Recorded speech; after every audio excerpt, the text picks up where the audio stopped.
بسم اللہ والصلاۃ والسلام علی رسول اللہ۔ حضور صلی اللہ علیہ وآلہ وسلم نے ارشاد فرمایا، بادروا بالاعمال سبعا، 7 چیزوں کے آنے سے پہلے حسن اعمال میں جلدی کرو۔ پہلی چیز فرمایا، هل تنتظرون الا فقرا منسیا، کیا تم منتظر ہو ایسے فقر کے کہ جو انسان کو سب کچھ بلا دینے والا ہے، پھر اسے فکر معاش کے علاوہ کسی چیز کی فکر نہیں رہتی، وہ اللہ کی اطاعت، اس کی بندگی، اس کی عبادات کو وہ بالکل بھول جاتا ہے اور صبح و شام صرف اپنے معاش کی فکر میں مبتلا ہو جاتا ہے۔ ایسے فقر کے آنے سے پہلے انسان کو نیک اعمال کرنے میں جلدی کرنی چاہیے۔ دوسری چیز حضور صلی اللہ علیہ وآلہ وسلم نے فرمایا، او غنن متغین، یا تم منتظر ہو ایسی مالداری کے کہ جو انسان کو سرکش بنا دینے والی ہے، یعنی مال و دولت کی کثرت یہ کبھی کبھار انسان کو سرکش بنا دیتی ہے، تو اس لیے فرمایا ایسی دولت اور ایسی مالداری کے آنے سے پہلے انسان کو حسن اعمال میں، نیک اعمال میں جلدی کرنی چاہیے۔ اور یہ جو مال کی کثرت یا فقر کا آ جانا،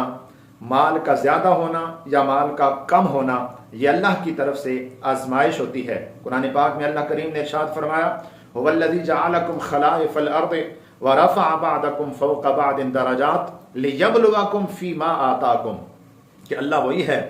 جس نے تمہیں زمین کے اندر اپنا خلیفہ بنایا اور بعض کو بعض پر درجے کے اعتبار سے فوقیت عطا کی، یہ اس لیے تاکہ وہ تمہیں آزما سکے اس چیز میں جو کچھ اس نے تمہیں عطا کر رکھا ہے، جو کچھ وہ عطا کر رہا ہے اس چیز کے معاملے میں وہ تمہیں آزما سکے۔ کبھی وہ مال دے کر آزماتا ہے اور کبھی وہ مال لے کر آزماتا ہے، کبھی کثرت مال سے وہ آزماتا ہے اور کبھی مال کی قلت اور کمی سے وہ آزماتا ہے۔ تیسری چیز حضور صلی اللہ علیہ وآلہ وسلم نے بیان فرمائی، او مرضن مفسدن، کیا تم ایسی بیماری کے منتظر ہو جو باعث فساد ہے، فساد میں مبتلا کر دینے والی بیماری۔ دوسرے مقام پہ حضور علیہ السلام نے ارشاد فرمایا، اغتنم خمسا قبل خمس، 5 چیزوں کو 5 چیزوں کے آنے سے پہلے غنیمت سمجھو۔ ان میں سے ایک چیز یہ ہے، صحت کا قبل سقم کا، اپنی صحت کو بیماری کے آنے سے پہلے رب کی غنیمت سمجھو۔ اسی حوالے سے حضور علیہ السلام کی ایک حدیث مبارکہ ہے، نعمتان مغبون فیہما کثیر من الناس، کہ 2 نعمتیں اللہ کی ایسی ہیں کہ جن کے حوالے سے اکثر لوگ جو ہیں وہ دھوکے میں مبتلا ہیں، دھوکہ کھا جاتے ہیں۔ الصحت والفراغ، ایک اس کی صحت ہے اور دوسرا اس کا فراغ ہے، یعنی فرصت کے لمحات، فارغ لمحات۔ جو صحت مند ہے اسے یہ گمان رہتا ہے، وہ اس دھوکے میں مبتلا رہتا ہے کہ اسے تو کبھی بیماری آئے گی ہی نہیں، اور جو فرصت کے لمحات میں ہے، فارغ ہے، وہ اس خوشی میں مبتلا رہتا ہے کہ وہ کبھی مصروف ہوگا ہی نہیں یا اس پہ کبھی مصروفیت طاری نہیں ہوگی، اس لیے وہ یہ سمجھتا رہتا ہے کہ آج نہیں تو کل میں حسن اعمال کی طرف آ جاؤں گا، آج نہیں تو کل سے میں نیک کام کرنے شروع کر دوں گا۔ تو حضور علیہ السلام نے ارشاد فرمایا، ایسا مرض جو باعث فساد ہو اس کے آنے سے پہلے انسان کو نیک اعمال میں جلدی کرنی چاہیے۔ چوتھی چیز حضور علیہ السلام نے فرمایا، او حرمن مفندن، یا ایسا بڑھاپا جو عقل کو کھو دینے والا ہے، پھر انسان کی عقل اس طرح سے کام نہیں کرتی، پھر انسان کی جسمانی اور ذہنی جو صلاحیتیں ہیں وہ ختم ہو جاتی ہیں۔ اس لیے فرمایا ایسے بڑھاپے کے آنے سے پہلے بھی انسان کو حسن اعمال میں جلدی کرنی چاہیے۔ 5ویں چیز آقا کریم علیہ السلام نے ارشاد فرمایا، او موتن مجہزن، یا ناگہانی موت، اچانک آ جانے والی جو موت ہے، کیا تم اس کے منتظر ہو کہ جب وہ آ جائے گی تو پھر تم جو ہے وہ نیک اعمال کی طرف آؤ گے تو پھر تمہیں موقع میسر نہیں آئے گا۔ اس لیے اچانک آ جانے والی موت سے پہلے تمہیں حسن اعمال میں جلدی کرنی چاہیے۔ یہ جو ہم لوگ یہ کہتے رہتے ہیں کہ آج نہیں تو کل اور ابھی نہیں پھر کبھی میں نیک اعمال کی طرف آ جاؤں گا اور حسن اعمال جو ہے وہ اختیار کر لوں گا، تو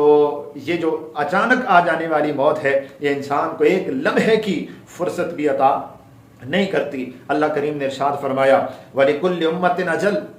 ہر گروہ کے لیے ایک وقت مقرر ہے، فَإِذَا جَاءَ أَجَلُهُمْ، جب وہ مقررہ وقت اس کی مقررہ میعاد آ جاتی ہے، لا یستاخرون ساعۃ ولا یستقدمون، تو پھر وہ نہ ایک لمحے کے لیے اسے مہلت دی جاتی ہے، نہ اس کو تاخیر دی جاتی ہے، اور نہ ہی اس مقررہ مہلت سے پہلے اس کی جو ہے وہ روح قبض کی جاتی ہے، بلکہ مقررہ وقت پر اسے پھر موت آ جاتی ہے، اب نہ اس کے پاس